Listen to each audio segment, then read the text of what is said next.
morning, guys. Last day of SEMA. I'm running around taking a few last minute photos before everybody just swarms this place this morning. But I'm losing my mind over this one. This one is a really impressive truck. The overall build on it is it's wild. I'm gonna switch the camera here in just a second. So that right there is a ZRODZ and fiber forged composites built C-10. It's a 1967 Chevy pickup, and all that gray you see is carbon fiber. This entire thing is just built to the hilt. There's pretty much nothing that's left unturned on this thing. It says that the owner is Rod Parsons, and it's got a Moran Racing 434 LS with the dart block on it. But I'm just gonna walk around and kind of point out some of the details that are on this, because it is freaking cool. So of course, everything on it is completely carbon fiber. Even the front portion of the grille. You got your ZR10, but tow hook, you got your splitter, which is really nice. It's a tinted red carbon fiber, full carbon all the way around, projector fog lights, built-in signals. But then you start getting into this in the engine bay, and this is where things really get crazy. You've got the cage going through, integrated all the way to the front portion of the frame. You have your coil location brackets that are up here, kind of up and out of the way, which is pretty neat. You got your Moran Racing LS there with kind of a neat engine cover, but it's all still carbon fiber tubing. Like even the intake portion there, the radiator shroud, you have your fire bottle. This is just kind of tipping you off to everything that has kind of been done on this, and it looks like it is going to be ready for at least a little bit of track time. Probably won't stay as clean as it is right now. All the pressure sensors and everything mounted remotely off the engine. Also, something I didn't notice before, but check that out. Built-in hood louvers that are recessed on the inside. This is, like I said, a full carbon fiber hood. And then look at the vents all the way up here.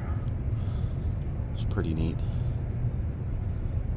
Okay, and then the windshield looks like it's Lexan. You got your screws, everything's countersunk. Everything is super duper smooth all the way across. No windshield wipers, so hopefully they won't ever end up on a rainy track day. But moving to the interior, you see more and more components. You got hard mounts for cameras and everything else. These are actually race logic, so when you don't have to worry about your GoPros dying in the middle of a lap from overheating, or your Insta360 or any of that stuff. Key on with this one, the cameras are on and rolling and recording and they're already placed in the spot, so that way you don't have me running around like a chicken with his head cut off, going from the beginning of the lap to the end of the lap, trying to get the stuff out of the GoPro, and then hoping that it actually recorded the entire lap. So back to the truck and not to me. Like I said, carbon fiber everywhere. Custom embroidered seats, fiber forged composites, ZRODZ on the logos on there. Really nice. Got your Schroth 5-point cam lock harness. Once again, freaking cool. Red tinted carbon fiber. The center console is pretty cool. I'm gonna have to move around to the other side, to the business end, or the office, as some might say. Really nice master reservoir. Yeah, look at that. Here, this is your view for the next few laps, except for hopefully the hood's closed. You got your Motec ADL Actually, this is a C-127. Everything's integrated into the dash, so running Motec ECU. Just no Motec system exhaust. But all of that, everything is within quick reach, because you don't want to be reaching to the dash when you're strapped in with the harnesses. Any of you guys that have done that before understand the absolute struggle, especially in a street car. And then these mirrors are really nice. Very cool. No blind spots. Hopefully you won't be giving anybody any point buys with this one. On the roof, you've got strakes. Help straighten out and control the airflow over the top of it. It is still like super smooth. Look at that. I don't know if you can see the flake in this, but it is just amazing. The door handles, custom. You got your battery charging port. Everything else is here. All of that is just amazing. And then you've got kind of a built-in light, canard, Brembo brakes, Billet Specialties wheels. I love the built-in flag there on the spoke. That's pretty neat. And then, of course, moving back here, they've relocated everything. This is a dry sump system. So you can see the dry sump tank. You've got your remote mount for the oil filter. Just holy cow. You also a catch can. So all the oil is controlled and then relocated in the back. You got your gas tank, race fuel only. Another fire bottle. So this is definitely not a safety third kind of build. You've got your cages, everything is integrated through, of course, once again, countersunk screws on the Lexan. Cage going through all of that. You've got your cutoff from Peterson. Bulkhead fittings, I mean, the whole bed is completely carbon fiber.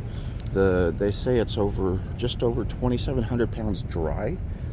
So this thing is incredible. Also, something else to note. I'm gonna have to take the camera off of this probably, but you know, look at the stripes across the back. This thing looks racy. Very impressive. Okay, as you guys probably can tell, I'm a bit of a track nut. I love cool suspension stuff and whatnot. This has all got Detroit speed suspension. You can barely even see it here. I'm actually gonna have to do this one sec. Okay, because just to really appreciate this, you've got your coilover mounts, still a solid rear axle, no IRS or anything else like that. And then also, like I said, I'm nerding out a bit. Look at this. That's a flat bottom under the truck. So no air, no turbulence, nothing tumbling around under the truck. This thing is going to be one heck of a screamer, even if it doesn't have max effort aero. So that's it for this one. I mean, this and the Barracuda are probably my favorite track-inspired classics. So yeah, that is built to the nines, and yeah, I think I'm in love. All right, well, we're gonna end this one, probably see if there's anything else to cover, but it's the last day of SEMA, so it's been a really good experience this year, and being able to see a lot of cool builds and meet up with friends that I haven't seen in person in over a year, but talk to all the time on the internet. See you guys next time.